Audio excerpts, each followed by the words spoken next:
আসসালামু আলাইকুম সুপ্রিয় দর্শক। এবার পাকিস্তান ভারতের উপর উপর্যুপরি ক্ষেপণাস্ত্র হামলা চালাচ্ছে। কালবেলার রিপোর্ট, পাকিস্তানের মুহুর্মুহু ক্ষেপণাস্ত্র হামলায় কেঁপে উঠল ভারত।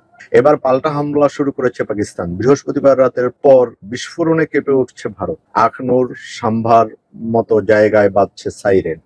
আন্তর্জাতিক সীমান্ত অতিক্রম করে একাধিক রকেট উড়ে এসেছে ভারত সীমানায়। ভারতের আকাশ প্রতিরক্ষা ব্যবস্থাকে পাকিস্তানি হামলা প্রতিহত করতে সক্রিয় করা হয়েছে। ভারতীয় সংবাদ মাধ্যম আনন্দবাজার জানিয়েছে, বৃহস্পতিবার রাতে পাকিস্তানের মোট ৮টি ক্ষেপণাস্ত্র ভারত ধ্বংস করেছে। পাক হামলার নিশানায় ছিল মূলত জম্মু কাশ্মীরের বিমানবন্দর সাম্বা আর এসপুরা ওরিনা সংলগ্ন এলাকা। খবরে বলা হয়, আকাশ প্রতিরক্ষা ব্যবস্থা S-400 দিয়ে এই ক্ষেপণাস্ত্রগুলি আটকানো হয়েছে। পাশাপাশি জম্মু বিশ্ববিদ্যালয়ের সামনে থেকে দুটি পাকিস্তানি ড্রোন গুলি করে ভূপাতিত করা হয়েছে। জম্মু শহরের মোবাইল নেটওয়ার্ক বন্ধ করে দেওয়া হয়েছে। জম্মু বিমানবন্দর পাঠানকোটের বিমান বাহিনীর ঘাঁটিতে সাইরেন বাজছে। সাইরেনের শব্দ শোনা গেছে বারামুলা, কুপওয়ারার মতো এলাকাতেও। এছাড়া শহরের নানা প্রান্ত থেকে বিস্ফোরণের শব্দ শোনা গেছে। শুধু জম্মু নয়, সীমান্ত সংলগ্ন পাঞ্জাবের বিভিন্ন অংশ ব্ল্যাক আউট অর্থাৎ আলো নিভিয়ে রেখেছে ভারত। পাঞ্জাবের হুশিয়ারপুরের ডেপুটি কমিশনার আশিকা জৈন জানিয়েছেন, ভারতীয় বিমান বাহিনীর নির্দেশে শহরে ব্ল্যাক আউট করা হয়েছে। প্রশাসন বলেছে, পরবর্তী নির্দেশ না দেওয়া পর্যন্ত এই ব্ল্যাক আউট চলবে। পাকিস্তানের ভয়ে অমৃতসরও ব্ল্যাক আউট করে রেখেছে ভারত।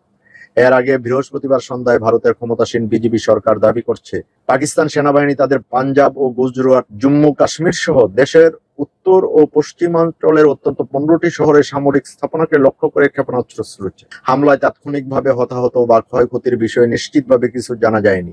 ভারতীয় গণমাধ্যম NDTV জানিয়েছে, প্রধানমন্ত্রী নরেন্দ্র মোদীর নেতৃত্বাধীন সরকার জানায়, পাকিস্তানের এই হামলার জবাবে ভারত পাল্টা আক্রমণে লাহোর সহ একাধিক শহরে সামরিক স্থাপনায় হামলা চালিয়েছে। পাল্টা হামলা এই চলছে। এর মধ্যে পাকিস্তানের আকাশ প্রতিরক্ষা ব্যবস্থাকে বিশেষভাবে লক্ষ্য করা হয়েছে। ভারতের পক্ষ থেকে দাবি করা হয়েছে, পাকিস্তানের ছোড়া বেশ কয়েকটি ক্ষেপণাস্ত্র ও ড্রোন আকাশেই ধ্বংস করে দেওয়া হয়েছে। পাকিস্তানি আকাশ প্রতিরক্ষা রাডার ও অন্যান্য ব্যবস্থাকে লক্ষ্য করে হামলা চালানো হয়েছে এবং পাকিস্তানের একাধিক স্থানের সামরিক স্থাপনা থেকে ক্ষেপণাস্ত্র নিক্ষেপের চেষ্টা ব্যর্থ করে দিয়েছে ভারতীয় সামরিক বাহিনী। ভারতের সামরিক বাহিনী জানিয়েছে, পাকিস্তান থেকে আসা হামলার জবাবে শ্রীনগর, পাঠানকোট, অমৃতসর, লুধিয়ানা, চণ্ডীগড় সহ একাধিক শহরে আকাশ প্রতিরক্ষা ব্যবস্থা সক্রিয় করা হয়। রাশিয়ার তৈরি S-400 মিসাইল ডিফেন্স সিস্টেম দিয়ে এসব হামলা প্রতিহত করা হয়েছে। তো ইচ্ছা মতো লাগছে দুই দেশ, আগে ভারত, এরপরে আবার এখন পাকিস্তান, আবার পাকিস্তানকে প্রতিহত করার জন্য চলছে। আল্লাহ জানে এই কোথা পর্যন্ত গড়ায় এবং কি হয়। আর পাকিস্তান যে মাথা গরম মানুষ, আল্লাহ জানে, কিন্তু তাদের আলোচনায় বসা উচিত। আজ এ পর্যন্তই দর্শক, সবাই ভালো থাকবেন, নিরাপদে থাকবেন। আল্লাহ হাফেজ।